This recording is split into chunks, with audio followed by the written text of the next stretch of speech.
কোনো কোনো গোপী সন্তানদেরকে কোলে তুলে নিয়ে বুকের স্তনদুগ্ধ পান করাচ্ছিল গো। জীবনে স্বামী যদি কাউকে ত্যাগ করে, সন্তান যদি থাকে, শুনেছেন জীবনে যে ওই সন্তানকে ত্যাগ করে? মা কোনোদিন সন্তানকে ত্যাগ করে? কিন্তু গোবিন্দের সুর যেই দিন যার নামে বাজবে, গোবিন্দ যেই দিন যাকে ডাকবে তাকে সকলে ফেলে গোবিন্দ যেতেই হবে। ভগবত বলছেন দুর্বলায় গোপী ছিল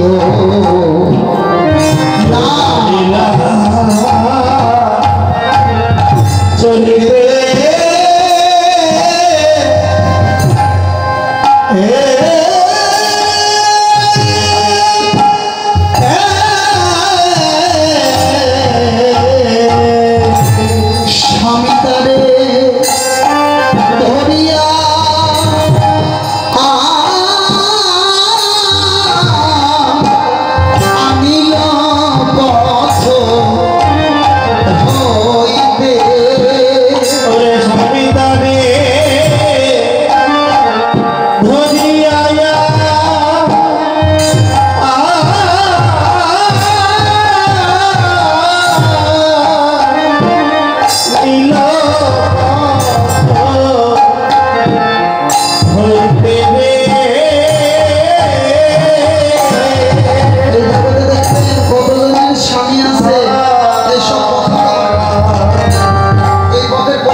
এই জাতীয় স্বভাব ধরে আনলে, শুধু কি ধরে আনলে মারে মা, গরুকে বাঁধার দড়ি দিয়ে বাঁধিয়া রাখিলা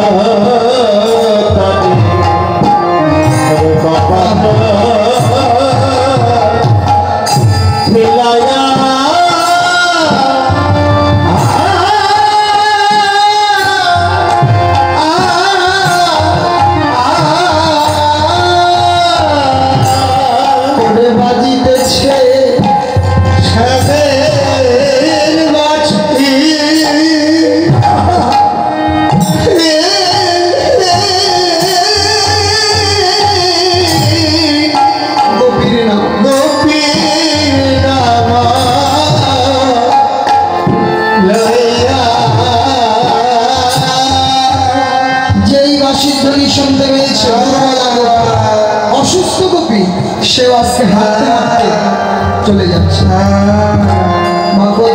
আমাদের গীতার মধ্যে আছে মুখম করতি বাচলম পঙ্গুম লঙ্ঘয়তে যৎ কৃপাহি তমহং বন্দে পরমানন্দ মাধব। মাধবের করুণা হলে কি না হয়, যে দীর্ঘদিন চলতে ফিরতে পারে না রে মা, আজকে সেও হেঁটে যাচ্ছে। তো গোপীর স্বামী দেখলো গোপী ঘরে নেই, চিন্তায় পড়ে গেল, কোথায় গেল? এই ঘর ওই ঘর, বারান্দা, উঠান, কোন জায়গাতেই নাই। আসতে এদিকে মনোযোগ দাও, কোনোখানেই গোপী নাই। তাহলে গোপী গেল কোথায়? দেখছে ওই বনের দিকে হেঁটে যাচ্ছে, বনের দিকে ডাকতে লাগলো, গোপী গোপী, এত রাত্রিবেলা তুমি কোথায় যাচ্ছ? স্বামী এত জোরে জোরে ডাকছে, অথচ গোপীর কানে ডাক যেন পৌঁছায় না। কেন পৌঁছালো না? বলো দেখো বাবা, ভগবানের ডাক যখন যার নামে হয় না, এই জগতের মানুষটাকে যতই কলঙ্ক দিই, যতই পিছন থেকে ডাকে, ও কিন্তু জীবনে আর পিছনে ফিরে আর কিন্তু পিছনে ফিরে আসে না। গোপীর সঙ্গে হাত ধরেছে, গোপীর চমকে উঠল, কে? দেখছে পতি। ও তুমি গোপী, এত রাত্রিবেলা কই যাবো? স্বামীর চরণ ধরে কাঁদতে লাগলো, পতি আমার পিতা বীর তুলসী ব্রাহ্মণ চন্দ্রসূর্য সাক্ষী করে আমার এই দেহটাকে তোমার হাতে অর্পণ করেছে। তার মানে আমার দেহের উপরে তোমার সম্পূর্ণ অধিকার আছে। আমাকে আজকে রাতের মতো ছেড়ে দাও। আজকে রাত জীবন থেকে চলে গেলে এই রাত আমার ভাগ্যে আমার না আসতে পারে। এই ভজনের রাত চলে গেলে এই রাত আমি আর গোপী স্বামী বলছো, গোপী আজকে রাত্রে কি এমন হয়েছে গো যে তোমাকে যেতেই হবে? গোপী কেঁদে বলে, পতি গো তুমি কি বধি? তুমি কি কানে শুনতে পাও না? ভালো করে কান পেতে শোনো। আজ আমার পরম পতি আমায় ডাকি,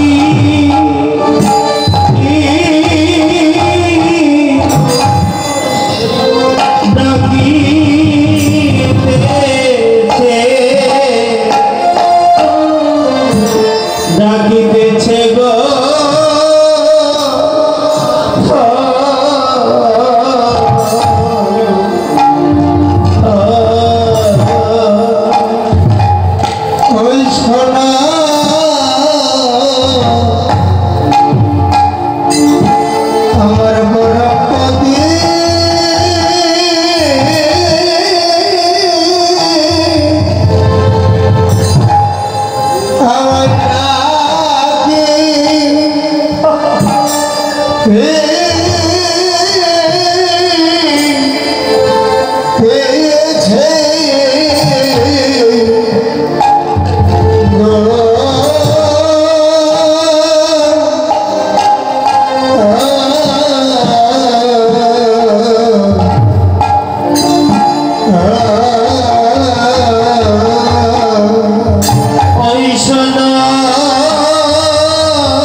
দেখি তোকে কে নিয়ে যায়।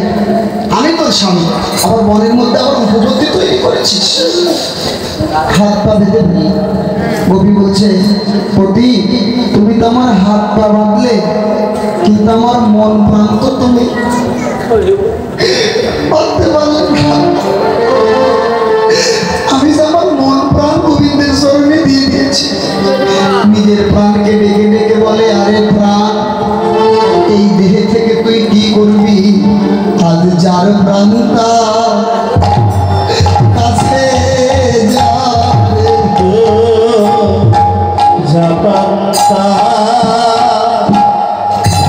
কাছে যাবে, তার কাছে গেলে সুখে থাকবি। যার প্রাণ তার কাছে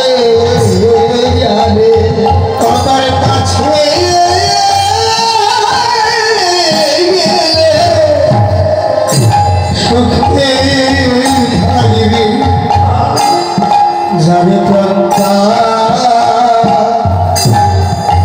কাছে যারে কৃষ্ণ হা গোবিন্দ বলতে বলতে গোপীর দেহ থেকে প্রাণ চলে যায়। দেহ ধরে রাখা যায় কিন্তু প্রাণ কিন্তু ধরে রাখা যায় না। স্বামীর দিকে তাকাই থেকে বলছে, স্বামী তুমি তো আমাকে কোনোদিন ভালোবাসোনি, আমার এই দেহটাকে তুমি শুধু ভালোবাসেছ, তুমি তো কোনো আমার দেহটাকেই ভালোবাসলে, তাই আজ ভোগের দেহ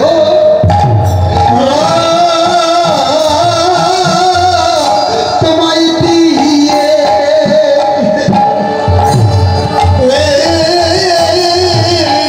তোমায় দিয়ে গেলাম গো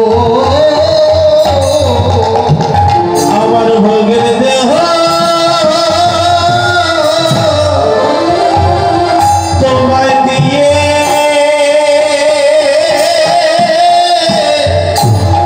তোমায় দিয়ে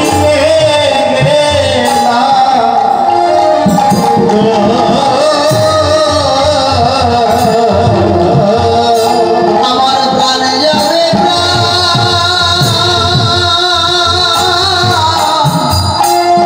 গোবিন্দের কাছে তোমার ভোগের দেহ তোমায় দিয়ে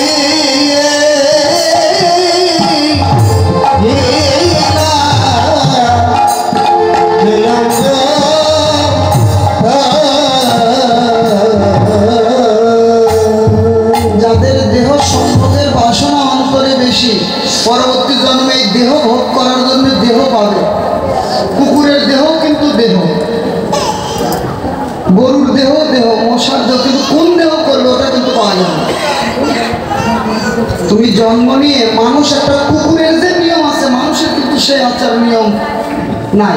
কুকুর সারা জীবন নারীর সাথেই থাকে সারা বছর, কিন্তু কামনায় লিপ্ত কোনো সময় হয় না।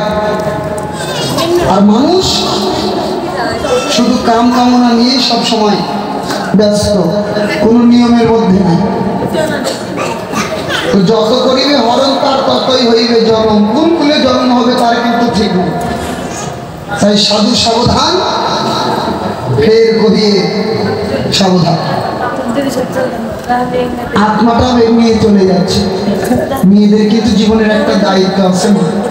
পিতা যেই দিন পতির হাতে তুলে দেয়, কি কি দিয়েছিল? পান, সুপারি, তিল, তুলসী, ব্রাহ্মণকে সাক্ষী করে বেদ মন্ত্র উচ্চারণ করে হাতে তুলে দিয়েছে, আর বলেছে মা যতদিন বেঁচে থাকবে পতির সেবা করো। গোপী তোর আত্মা তো চলে যাচ্ছে, পতির সেবা করার ভাগ্য আর হলো না।